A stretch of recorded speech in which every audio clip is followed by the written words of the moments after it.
Hello காய் சக்தி வேலை அடுத்ததா என்ன நடக்கிறதுக்கு வாய்ப்பு இருக்குன்னு சொன்னால் சக்தி வேலன் அதே மாதிரி அபி இவங்க 3 பேரும் கோயிலில் நிற்கிறாங்க. இவங்க 3 பேரும் மட்டுமில்லை, அவங்களோட குடும்பத்தில் இருக்கிற எல்லாருமே நிற்கிறாங்க. சேரன் அதே மாதிரி மீனாவை தவிர மிச்சம் அவ்வளோ பேரும் கோயிலில் இருக்கிறாங்க. சேரன் ஜெயிலுக்கு போயிட்டாங்க, மீனா கோயிலுக்கு வரலை. அப்படி இருக்கும்போது சக்தியோட அப்பா என்ன சொல்கிறாங்கன்னு சொன்னால், நான் பெரிய ஒரு பூஜை ஒன்று வைக்கலாம் இருந்தன்ற மாதிரி சொல்கிறாங்க. அப்படி சொல்லும்போது வேலனுமே அதே விஷயத்த தான் சொல்கிறாங்க. தானுமே அதை நினச்சிருந்தேன் என்ற மாதிரி சொல்கிறாங்க. இந்த கோயிலுக்கு தான் சக்தி வருவாங்க, அதனால் இந்த கோயிலில் பெரிய ஒரு பூஜை வைக்கலாமண்டு இருந்தேன் என்ற மாதிரி சொல்கிறாங்க. சரின்னு சொல்லி அந்த பூஜை பண்ணுறாங்க. எல்லாருமே அதில் நிற்கிறாங்களே, மீனா அதில் இல்லையே என்ற கவலை வேலனுக்கு இருக்குது. வேலனுக்கு மட்டும் இல்லை, சக்திக்குமே இருக்குன்னு சொல்லலாம். மீனாக்கு அந்த இடத்துக்கு வர விருப்பம் என்றாலும் மீனாக்கு வர முடியாமல் இருக்குது. காரணம் என்னன்னு சொன்னால், வேலன் முகத்தில் எப்படி முழிக்கிறது, வேலனை ஏசிட்டமே, வேலன் தான் இதுக்கு காரணம், தேவையில்லாம சேர்னை பழி போட்டுட்டாங்களே என்ற மாதிரி ஆரம்பத்தில் அவங்க நினச்சிருந்தாங்க. அதை நினச்சி அவங்க மனம் வருந்தி அவங்க அந்த இடத்துக்கு வராமல் நிற்கிறாங்க. அப்படி இருக்கும்போது இவங்க அந்த இடத்துல அந்த பூஜையை பண்ணுறாங்க. அப்படி பூஜை பண்ணும்போது தேன் என்ன சொல்கிறாங்கன்னு சொன்னால், சக்தி பத்தியா கடவுள் உனக்கு என்ன மாதிரி அருள் தந்திருக்கிறாங்கன்னு சொல்லி, என்னதான் இருந்தாலும் ஒருத்தங்க தப்பு பண்ணலைன்னு சொன்னால் கண்டிப்பாக அவங்க நல்லவங்க என்றதே இந்த உலகத்துக்கு தெரிய வரும். அவங்க எந்த தப்புமே பண்ணலை, அதனால் உன்னுடைய கண்ணுக்கு முன்னால் நல்லவர்ன்றதை காட்டிட்டாங்க பார்த்தீங்களா என்ற மாதிரி சொல்கிறாங்க. என்னதான் இருந்தாலும் இவ்வளவு தியாகம் கூடாது என்ற மாதிரி சக்தி சொல்கிறாங்க. வேலன் இவ்வளவு தூரம் இதை மறைச்சிருக்க வேண்டிய அவசியமே இல்லை, எதுக்காக மறைச்சோனோ தெரியலை என்ற மாதிரி சொல்கிறாங்க. சரி, நடந்ததெல்லாம் முடிஞ்சது, இப்போ எதுக்கு பழைய விஷயங்களை கதைச்சி தேவையில்லாம உன்னுடைய மனசை காயப்படுத்துகிற. இந்த நேரத்தில் வேலன் ரொம்பவே சந்தோஷமாக இருக்கிறார், நீயுமே ரொம்ப சந்தோஷமாக இருக்கிற பற்றியா அங்கே அபி எப்படி விளையாடிட்டு இருக்கிறா வேலனோட என்ற மாதிரி சொல்கிறாங்க. இதுக்கப்புறமா பூஜை ஆரம்பிக்கிறாங்க. அந்த பூஜை நடக்கும்போது அபி சந்தோஷமாக சாமி கும்பிட்டுட்டு இருக்கிறாங்க. இதை பார்த்த வேலன் என்ன நினைக்கிறாங்கன்னு சொன்னால், இவ்வளவு நாளும் இந்த கோயிலுக்கு போயிருக்கிறார், ஆனால் தனியாக தான் வந்திருக்கிறேன், இன்றைக்கு தான் சக்தி அபி எல்லாரோடையுமே வந்திருக்கிறேன், ரொம்ப சந்தோஷமாக இருக்குது என்ற மாதிரி கடவுளுக்கு நன்றி சொல்கிறாங்க. இப்படி இருக்கும்போது சங்கர் சார் வேலனை கூப்பிட்றாங்க. வேலா இங்கே வா, உன்னோட ஒரு விஷயம் பேசணும் என்ற மாதிரி சொல்கிறாங்க. என்ன சார், ஏதாவது பிரச்சனையா என்ற மாதிரி சொல்கிறாங்க. என்னப்பா நீ, இவ்வளவு பிரச்சனை நடந்ததுக்கப்புறமா ஒரு பிரச்சனையை பற்றி நான் பேசுவேன்னா, அப்படி எதுவுமே இல்லை என்ற மாதிரி சொல்கிறாங்க. அப்படி இருக்கும்போது என்ன விஷயம் பேச போகிறீங்க என்ற மாதிரி வேலன் கேட்குறாங்க. இல்லைப்பா, அன்றைக்கு ஒரு நாள் இதே கோயிலில் சக்தி களத்தில் நீ தாலி கட்டினீ இல்லையா, அந்த தாலியை எல்லார் முன்னாடியும் அவள் உண்டியலில் போட்டா ஞாபகம் இருக்கா என்ற மாதிரி சொல்கிறாங்க.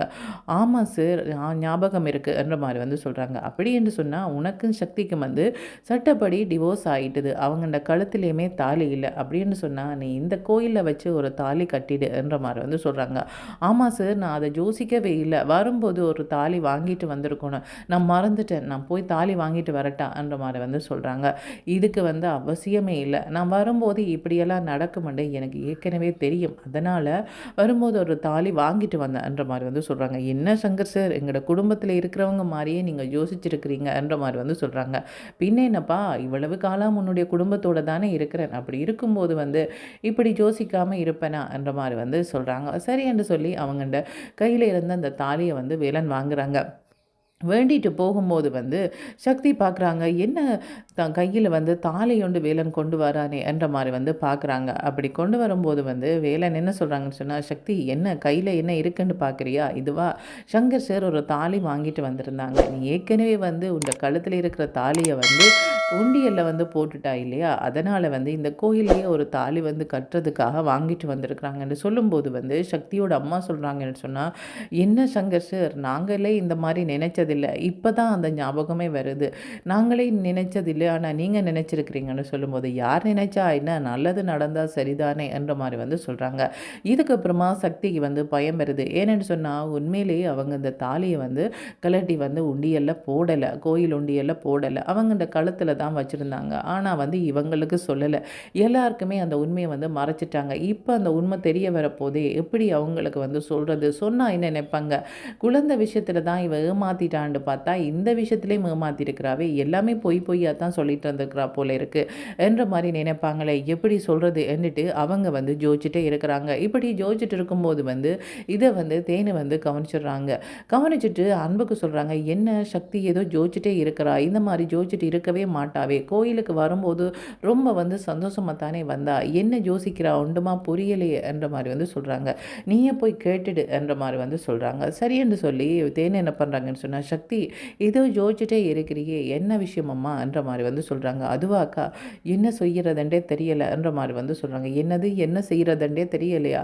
கோயிலில் வந்து பூஜையில் என்ன பண்ணணுமன்றதை வந்து அந்த குருக்கள் வந்து சொல்லுவாங்க தானே என்ற மாதிரி வந்து சொல்கிறாங்க. நான் அதை பற்றி பேசலையாக்கா என்ற மாதிரி வந்து சொல்லிட்டு என்ன சொல்கிறாங்கன்னு சொன்னால், தன்னுடைய கழுத்தில் ஏற்கனவே வந்து வேலன் கட்டின தாலி இருக்குது. இப்போ வந்து இன்னொரு தாலி வந்து வாங்கி வச்சுக்கிறாங்க. நான் என்ன பண்ணுறது என்ற மாதிரி வந்து சொல்கிறாங்க.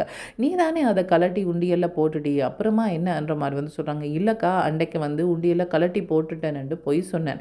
உண்மையிலே வந்து நான் கலட்டி போடலை என்ற மாதிரி வந்து சொல்கிறாங்க. அப்போ என்ன பண்ணுறது என்ற மாதிரி வந்து கேட்குறாங்க. அது ஒன்றும் பிரச்சனை இல்லை, வேலன் தானே அந்த தாலியும் கட்டினாங்க, இந்த தாலியும் வேலன் தானே கட்ட போகிறாங்க, பிரச்சனை இல்லை, நீ பேசாமல் விடு. இந்த நேரத்தில் அவங்களுக்கு சொன்னால் அவங்க என்ன நினைப்பாங்களோ தெரியல, நீ எதுவும் குழம்பாத, பேசாமல் இருன்ற மாதிரி வந்து சொல்கிறாங்க. சக்தி சொல்கிறாங்க, இல்லைக்கா வேலனுக்காவது சொல்லிடலாமன்ற மாதிரி வந்து சொல்கிறாங்க. இல்லை இல்லை வேண்டாம் சக்தி, பேசாமல் விட்டுடு, அவங்க வந்து அந்த தாலியை கட்டட்டும் என்ற மாதிரி வந்து சொல்கிறாங்க. அம்மன் சன்னிதானத்தில் வந்து அந்த தாலியை கொண்டு போய் வந்து அம்மனுக்கு பக்கத்தில் வச்சுட்டு எடுத்துகிட்டு வர்றதுக்காக குருக்கள் போயிட்டாங்க. இப்போ அந்த நேரத்தில் போய் இல்லை வேண்டாம் என்று சொன்னால் நல்லா இருக்காது, அதனால் நீ பேசாமல் விட்டுடு என்ற மாதிரி வந்து சொல்கிறாங்க. அப்படி சொல்லும்போது சக்தி யோசிச்சுட்டே இருக்கிறாங்க. எப்படியாவது இதே இடத்துல வச்சே வேலனுக்கும் சரி தன் குடும்பத்தில் இருக்கிறவங்களுக்கும் சரி இதை பற்றி சொல்லிடணும். இதுக்கப்புறமா சொல்லாமல் விடுறது நல்லா இல்லை. எல்லா உண்மைகளையும் வந்து வேலன் சொல்லிட்டாங்க. அப்படி இருக்கும்போது நான் அப்படி எல்லா உண்மையும் சொல்லாமல் பொய்யுக்கு மேலே பொய் சொன்னதாக இருக்கக்கூடாது என்ற மாதிரி வந்து சக்தி நினைக்கிறாங்க. அப்படி இருக்கும்போது வந்து வேலனுக்கு வந்து அந்த தாலியை எடுத்து வந்து குருக்கள் வந்து கொடுக்குறாங்க. கொடுத்ததுக்கப்புறமா வேலன் வந்து அந்த தாலியை கட்டுறாங்க. அவங்களோட அம்மா அப்பா ரொம்ப சந்தோஷப்படுறாங்க. இந்த நாளுக்காகத்தான் வந்து காத்திருந்தோம், அந்த நாளை வந்து இந்த அம்மன் சன்னிதானத்திலே நடந்துட்டுது, எவ்வளவு சந்தோஷமாக இருக்குது தெரியுமான்ற மாதிரி வந்து சொல்கிறாங்க. சங்கர் என்ன சொல்கிறாங்கன்னு சொன்னால், ஆமாம் வேலனை வந்து இந்த மாதிரி ஒரு சந்தோஷமான ஒரு நிலையில் நான் பார்க்கணுமெண்டு நிறைய நாளாக கனவு கண்டேன். ஆனால் அந்த கனவு வந்து இன்றைக்கு சரியாக வந்துட்டுது என்ற மாதிரி வந்து சொல்கிறாங்க. இப்படி இருக்கும்போது வந்து அந்த இடத்துல வந்து சக்தி சொல்கிறாங்க, வேலா உன்னோட தனியாக ஒரு விஷயம் பேசணும் என்ற மாதிரி வந்து சொல்கிறாங்க. என்ன தனியாக பேசணும், இதில் இருக்கிறவங்க எல்லாருமே எங்களோட குடும்பத்தை சேர்ந்தவங்க தானே, நீ தாராளமாக இதில் வச்சு சொல்லலாம்ன்ற மாதிரி வந்து சொல்கிறாங்க. இல்லை இதில் சொல்கிறது சரியாக இருக்குமா எனக்கு தெரியலை என்ற மாதிரி வந்து சொல்கிறாங்க.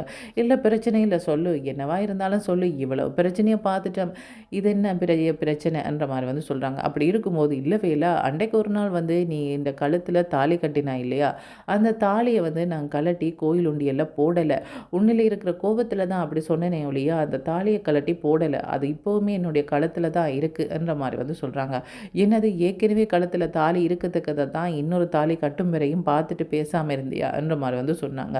அப்படி சொல்லும்போது வந்து அவங்க என்ன சொல்கிறாங்கன்னு சொன்னால், இல்லை நான் தேனு காட்ட சொன்னேன், அவங்க சொன்னாங்க இல்லை பேசாமல் விடு, அது தாலி வந்து வேலன் தானே அந்த தாலியும் கட்டினாங்க, அதனால் பிரச்சனை இல்லை விடு என்ற மாதிரி வந்து சொன்னாங்க.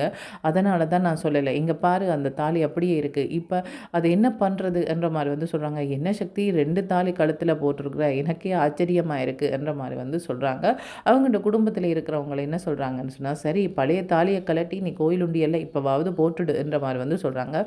சரி என்று சொல்லி இவங்க கலட்டி தாலியை வந்து போட்டுடுறாங்க. இதுக்கப்புறமா வந்து மீனாக்கு வந்து பொறுக்க முடியல.